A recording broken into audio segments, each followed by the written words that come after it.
পরিবর্তী সরকারি প্রাথমিক বিদ্যালয় পঞ্চম শ্রেণীর একজন ছাত্রী। আমি একটি একক অভিনয় করব। অভিনয়টির নাম গীবতকারী মহিলা। আসসালামু আলাইকুম। আমি গোলমরিচের মাইয়া আর সাত্তারের মা।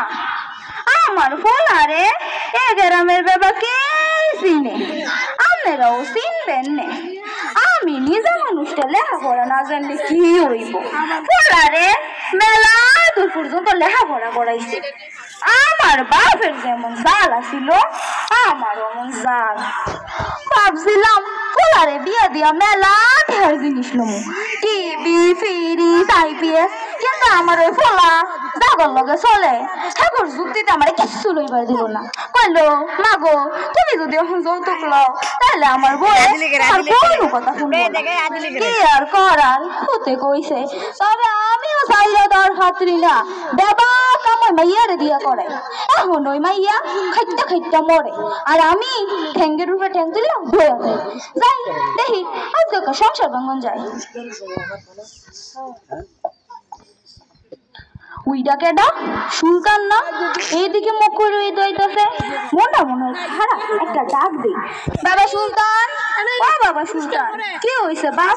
মনটা খারাপ কে? তোমার মায় তোমার বউয়ের লোক ঝগড়া করছে? আমার সোনা চোখে একটা বউ আনছো, হ্যালো কিনা আবার ঝগড়া করে? একটা কথা কই বাবা, কিছু মনে করো না। তোমার মা ডানা জন্মের খারাপ। যাই গিয়া তোমার মায়ের একটু বুঝাই আসে। ওই জায়গাটা পুকুর ধারে সুলতানের মা বয়ে বয়ে কাঁদতেছে না? যাই কাটা গায়ে একটু নুনের ছিঁড়ে দিয়ে কে গো সুলতানের মা বই নেহানো বয়ে বয়ে কান্দো কে? বুঝছি বউ আমার লোকে ঝগড়া করছো। তা তোমার বৌমা যে তোমার লোকে ঝগড়া করছো তোমার ফোলা কিছু কয় নাই? কে আর কম বই কে না করছো ফোলাটার লাগিয়া? মাথা থনে উনে খাইবো দেখা, মাটির যখন ফিফড়ে খাইবো দেখা, এই শেষকালে কিনা তোমার ফোলা তোমার লোকে ইমন করলো। কে আর কম বলি কার করলি কার? যাই বোন আমার আবার মাইতে কেন কাম আছে না, বাইতে গেলে চলবো না। সুলতানের বহিরে গিয়ে একটু ভাঙানি দিয়ে কে গো বৌমা এখন উপর হইয়া কান্দোকে? বুঝছি হাওড়ের লোকে ঝগড়া করছো। তোমার হাওড়িটা না এমন কোথায় কোথায় খালি ঝগড়া করে। তোমার একটা বুদ্ধি দে, তুমি না বাসায় বাচ্চাও দেখবা তোমার হাওড়ি এ তালটা লাইন শুরু হয়ে গেছে। যাই নিজের খেয়ে তোমার আর কত যুক্তি দিব যাই।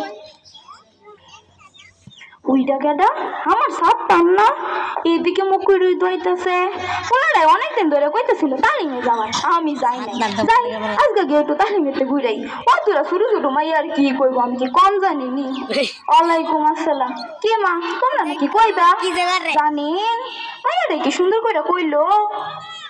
খালাম্মা আপনি তো অনেক দেরি করে এসেছেন, আলোচনা প্রায় শেষ পর্যায়ে। সূরা লাহাবে আল্লাহ তাআলা বলেছেন, রাঙানো ভাঙানো যাদের কাজ তাদের জন্য রয়েছে খেজুরের আশিস পাকানো শক্ত রশি। আবার হাদিসে মহানবী সাল্লাল্লাহু আলাইহি সাল্লাম বলেছেন, গীবত করা মৃত ভাইয়ের গোশত খাওয়ার মতো জঘন্যতম অপরাধ। আমি মাইয়ারে কইলাম ধরো মাইয়া, হ্যাঁ একটা কথা কইলো, এটা আমি আরেকজনের থেকে কইলাম, এটা কি গীবত কইব?